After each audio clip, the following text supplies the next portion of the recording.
Today, we are going to learn about searching the internet. Do you remember what a web browser is? A browser is a program with a graphical user interface, or GUI for displaying HTML files that is used to navigate the World Wide Web. Some examples are Google's Chrome, Microsoft's Explorer and Edge, Apple's Safari, and Firefox. Specific web browsers are often associated with specific brands or types of computers or devices. For example, Chrome is used on Chromebooks. Explorer and Edge are often on Microsoft PCs. Safari is used on Apple devices. Firefox is not associated with any specific computer type. While a browser may be associated with a particular brand of computer, they can also be used on other types of devices. What is a search engine? A search engine is a tool that uses keywords to help you find things on the internet. But what is a keyword?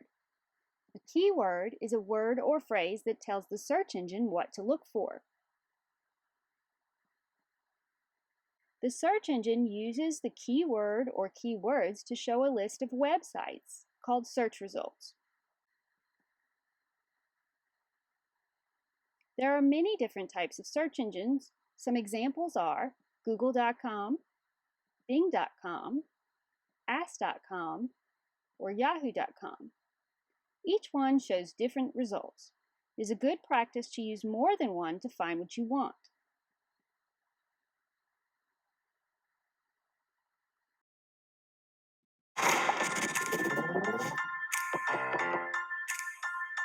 Hi, my name is John. I lead the search and machine learning teams at Google. Well, I think it's amazingly inspiring that people all over the world turn to search engines to ask trivial questions and incredibly important questions. So it's a huge responsibility to give them the best answers that we can. Hi, my name is Akshaya, and I work on the Bing search team. There are many times where we'll start looking into artificial intelligence and machine learning, but we have to address how are the users going to use this? Because end of the day, we want to make an impact to society. Let's ask a simple question. How long does it take to travel to Mars? Where did these results come from? And why was this listed before the other one? Okay, let's dive in and see how the search engine turned your request into a result. The first thing you need to know is that when you do a search, the search engine isn't actually going out to the World Wide Web to run your search in real time. And that's because there's over 1 billion websites on the internet and hundreds more are being created every single minute. So if the search engine had to look through every single site to find the one you wanted, it would just take forever. So to make your search faster, search engines are constantly scanning the web in advance to record the information that might help with your search later. That way, when you search about travel to Mars, the search engine already has what it needs to give you an answer in real time. Here's how it works. The internet is a web of pages connected to each other by hyperlinks. Search engines are constantly running a program called a spider that crawls through these web pages to collect information about them.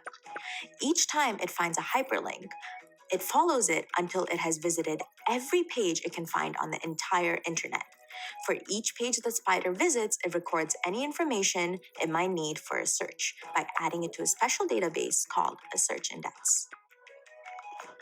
Now, let's go back to that search from earlier and see if we can figure out how the search engine came up with the results. When you ask, how long does it take to travel to Mars, the search engine looks in each of those words in the search index to immediately get a list of all the pages on the internet containing those words.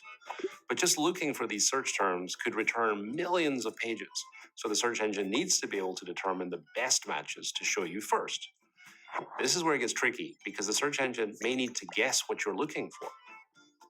Each search engine uses its own algorithm to rank the pages based on what it thinks you want. The search engine's ranking algorithm might check if your search term shows up in the page title. It might check if all of the words show up next to each other, or any number of other calculations that help it better determine which pages you'll want to see and which you won't. Google invented the most famous algorithm for choosing the most relevant results for a search. by taking into account how many other web pages link to a given page. The idea is that if lots of websites think that a web page is interesting, then it's probably the one you're looking for. This algorithm is called PageRank, not because it ranks web pages, but because it was named after its inventor, Larry Page, who's one of the founders of Google. Because a website often makes money when you visit it, spammers are constantly trying to find ways to game the search algorithm so that their pages are listed higher in the results. Search engines regularly update their algorithms to prevent fake or untrustworthy sites from reaching the top. Ultimately, it's up to you to keep an eye out for these pages that are untrustworthy by looking at the web address and making sure it's a reliable source. Search programs are always evolving to improve the algorithms so that they return better results, faster results than their competitors. Today's search engines even use information that you haven't explicitly provided to help you narrow down your search. So for example, if you did a search for dog parks, many search engines would give you results for all the dog parks nearby, even though you didn't type in your location. Modern search engines also understand more than just the words on a page, but what they actually mean in order to find the best one that matches what you're looking for. For example, if you search for fast picture, it will know you're looking for an athlete. But if you search for large picture, it will find you options for your kitchen.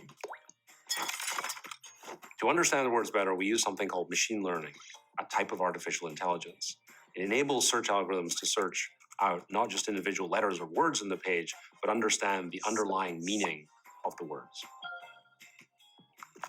The internet is growing exponentially, but if the teams that design search engines do our jobs right, the information you want should always be just a few keystrokes away.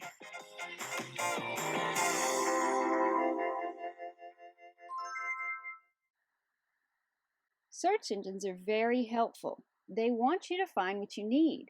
When you type in a keyword, they often suggest a list of other words or phrases you can use. You can pick from the list or you can type your own.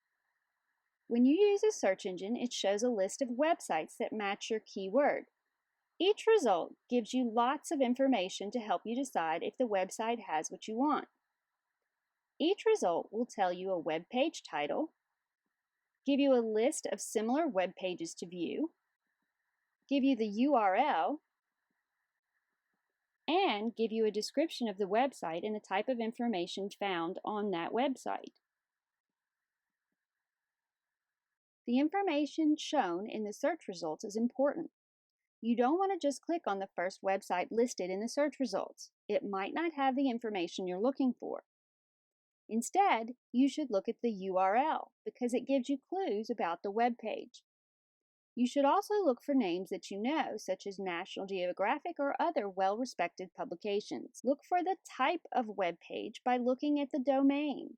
This can give you a hint about who wrote the web page. When you look at the URL, it will end with a domain type. This gives you information about who is responsible for the information on the web page.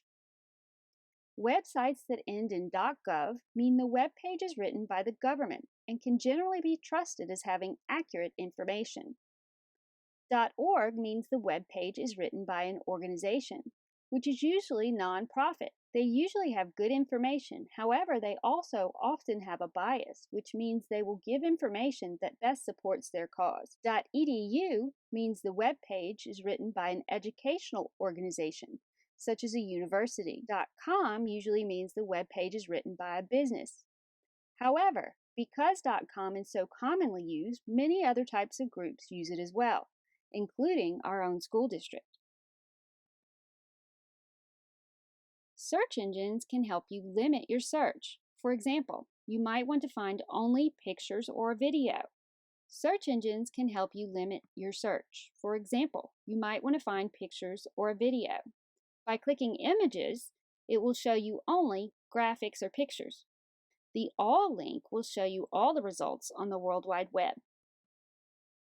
Now it's your turn to try. Use your skills to find information on the internet. Make sure that you try out all the different search engines to help you find the answers. Happy searching!